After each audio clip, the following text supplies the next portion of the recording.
Hi hello నమస్తే welcome back to our channel. నేను mister నేతస్ official. ఈరోజైతే మన కొండగట్టు ఆంజనేయ స్వామి గిరి ప్రదక్షిణ మొదలైంది. ఓకేనా ఫ్రెండ్స్, గిరి ప్రదక్షిణ అనగానే మనకు అరుణాచలం గుర్తుకొస్తుంది. నెక్స్ట్ నాకు తెలిసిన విషయం ఏంటంటే నెక్స్ట్ మన కొండగట్టు ఆంజనేయ స్వామి కూడా గిరి ప్రదక్షిణ మొదలైంది. ప్రతి ఒక్కరూ విజిట్ అవ్వండి. ఈ గిరి ప్రదక్షిణలో ప్రతి ఒక్క భక్తులు పాల్గొనాలని నేను కోరుచున్నాను. ఓకేనా ఫ్రెండ్స్, చూడండి చాలా అంటే చాలా భక్తులైతే విజిట్ అయ్యారు. ప్రతి ఒక్కరు విజిట్ అవ్వండి.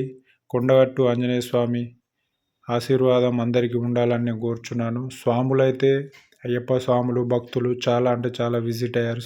చూస్తున్నారా ఫ్రెండ్స్, వీడియో కనుక నచ్చితే లైక్ చేయండి, వీడియో షేర్ చేయండి. నా ఛానల్ ఎవరైతే సబ్స్క్రైబ్ చేయలేదో సబ్స్క్రైబ్ చేయండి. చూస్తున్నారా ఫ్రెండ్స్, చాలా అంటే చాలా బాగుంది. ఇంకా లొకేషన్లు కూడా చాలా బాగున్నాయి, మీకు నెక్స్ట్ వీడియోలో చూపిస్తాను.